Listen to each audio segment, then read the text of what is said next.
Herkese merhaba, ben Doğan'a Yarışan. Yeni video ile karşınızdayım. Bu videoda aradan geçen 1,5 yılın ardından elimden geldiğince, dilim döndüğünce Almanya ile Türkiye arasında hem dezavantajlar hem de avantajlar olmak üzere kısa bir kıyaslama yapmak istiyorum. Öncelikle avantajlardan başlayalım. İlk sırada tabii ki de herkesin malumu olduğu üzere ekonomik özgürlük gelmekte. Peki bunu biraz açmak gerekirse neyden bahsediyorum? Mesela kira örneği. Bir önceki videoda bahsettiğim gibi 81A vizesiyle geldiğim için işveren de bana kalacak bir yer ayarlamak zorundaydı. Peki neden? Çünkü vize görüşmesinde nerede ikamet edeceğinizi size soruyorlar. Ve buna binaen işveren de bana kalacak bir yer ayarladı. Tabii ben Mönchengladbach'ta olduğum için özellikle bulunduğum eyalet yani Nordrhein-Westfalya'da Düsseldorf ve Köln'e kıyasla kira ücretleri nispeten daha düşük. Ama tabii ki de bu sizin sosyallik anlayışınıza, kültürel anlayışınıza göre değişebilir. Tabii ki siz Düsseldorf'ta veya Köln'de yaşamak istediğinizde bu kira ücretleri daha da artmakta. Ama benim gibi daha böyle sakin bir yaşamı tercih eden biriyseniz Mönchengladbach olur ya da Almanya'nın başka yerleri olur. Buna benzer daha sakin yerlerde kira ücretleri nispeten daha düşük. Uzun yıllar boyunca yurt dışında yaşayan insanların içeriklerine baktığımda genel kanı şu ki sizin net maaşınız kira ücretinizin yaklaşık 3 katı olduğu zaman siz gayet güzel bir hayat yaşayabiliyorsunuz.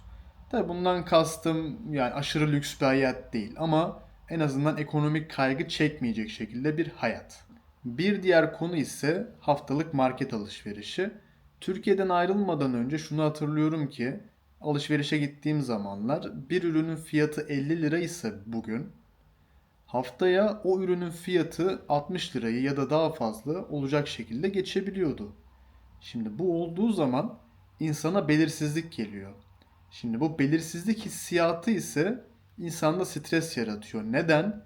Çünkü benim maaşım aynı kalırken benim alacağım ürünün fiyatı neredeyse her hafta artıyor. Ama buna binaen benim alacağım ücret, benim alacağım maaş aynı kalıyor. Ve tabi buna eşlik eden hiperenflasyonu da var sayarsak insan ucu bucağı görünmeyen bir tünelde kendini mahsur hissediyor açıkçası. Ben burada tek yaşayan bir bireyim. Benim haftalık market alışverişi ücretim takribi 75 ila 100 euro arasında diyebilirim. Bunun içerisinde tabi etinden, tavuğundan, sütüne kadar her türlü ürün mevcut. Tabi tutar yaklaşık olarak bu olduğu için ay başlamadan önce, önümüzdeki ayları planlamadan önce hesaplama daha kolay oluyor. Aile şu kadar market alışverişim var diye direkt hesaplayabiliyorum. Bir diğer parametre ise ulaşım. Deutsche Ticket var burada. Geçen sene 58 euroydu. Bu sene 63 euroya çıktı. Bu kartla beraber siz bulunduğunuz eyalet içerisinde istediğiniz herhangi bir yere, ister trenle, efendime söyleyeyim ister otobüsle, ister tramvayla, istediğiniz ulaşım aracıyla beraber sadece aylık 63 euro ödeyerek her türlü yere gitme imkanı bulabiliyorsunuz. Tabii eyaletler arasında ulaşım yapmak istediğiniz zaman ekstradan bilet almanız mecburi. Örneğin geçen sene Mönchengladbach'tan Münih'e gitmiştim. Mönchengladbach'tan Münih'e direkt tren yok. Dolayısıyla ilk önce Düsseldorf'a gittim. Düsseldorf'tan ise Münih trenine binmek zorundaydım. Bu trenin ekstra bir ücreti oluyor. Ancak siz çok önceden rezerve ettiğiniz zaman yine çok yüksek bir ücret ödemiyorsunuz. Tabii ekonomiyle ilgili kavramlar saymakla bitmez. Videoyu çok uzatmamak için diğer konularla devam edeyim. Bir diğer avantaj ise şu. Şimdi doğma büyüme İstanbul'da olduğum için burası çok çok çok sakin. Aslında ben de karakter olarak sakin birisi olduğum için burası açıkçası bana uyuyor. Ne demek istiyorum? Önceki videolarda da bahsettiğim gibi genel bir rutinim var. Yani sabah kalkıp işe gidiyorum. İşten sonra eve gelip yemeğimi yiyorum. Yemeğimi hazırlıyorum bir sonraki gün için. Evimin hemen 5 dakika yürüme mesafesinde, 5 dakika yürüme mesafesi yakınlığında bir spor salonu var. Yemeğimi yedikten sonra, çayımı kahvemi içtikten sonra sporuma gidiyorum. Tekrar evime geliyorum derken böyle günlerim geçmekte. Dolayısıyla bu sakin rutin benim hoşuma gidiyor. Ancak Düsseldorf, Köln gibi şehirlerde böyle sakinliği bulmak nispeten daha zor. Dolayısıyla şu an beni çok cezbetmiyor açıkçası. Tabii büyük konuşmamak lazım ama gerçekten de cezbetmiyor. Neden? Çünkü yıllar boyu İstanbul'da yaşadıktan sonra açıkçası Düsseldorf yani çok da cezbeden bir tarafı olmuyor. Çünkü İstanbul nere, Düsseldorf nere yani kıyas bile götürmez açıkçası. Bir diğer avantajı ise bulunduğu konum. Bulunduğu konum gereği Avrupa'nın hemen hemen merkezinde ve siz çok önceden rezerve ederek bulunduğunuz yerden herhangi bir başka Avrupa ülkesine çok rahat bir şekilde geçebiliyorsunuz.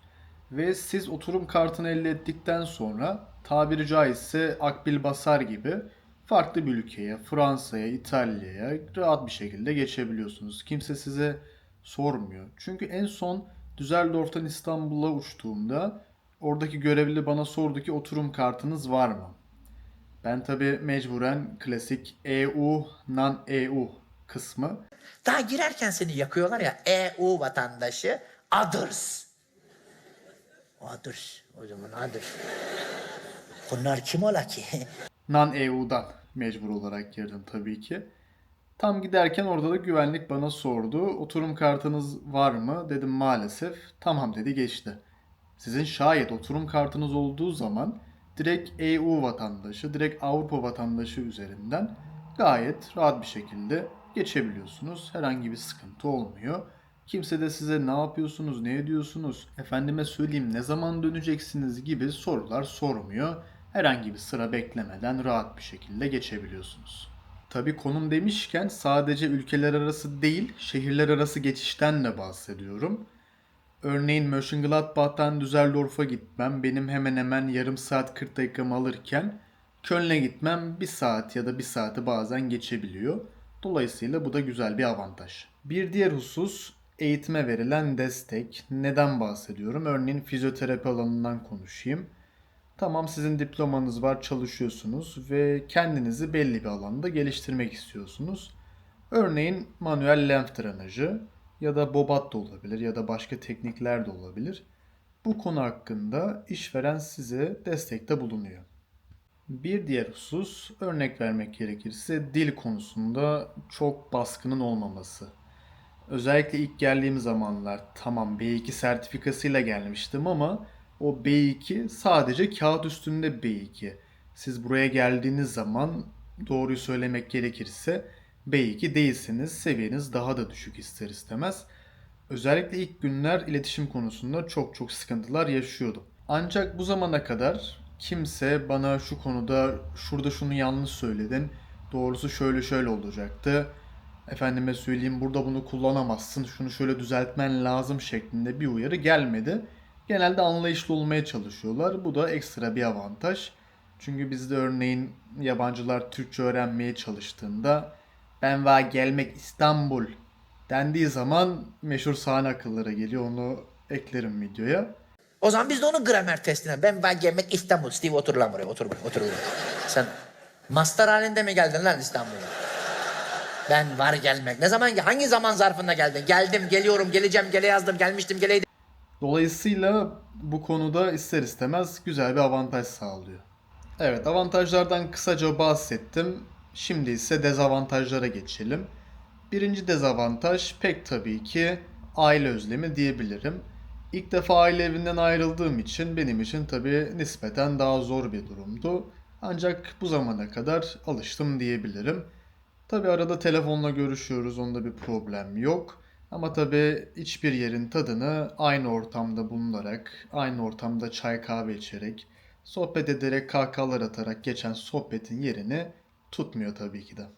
Tabii öbür taraftan bakıldığında bu da benim bir tercihimdi. Dolayısıyla bu konu hakkında çok da detaylı konuşmaya bence gerek yok. Bir diğer dezavantaj ise sistemin genel olarak yavaş ilerlemesi. Siz herhangi bir oturuma başvurduğunuzda, oturumu yenilemek istediğinizde gerek birçok belge talep ediliyor fiziki olarak. Bunları yükleyebileceğiniz herhangi bir dijital ortam yok. Belli başlı konularda var tabi ama her konuda yok.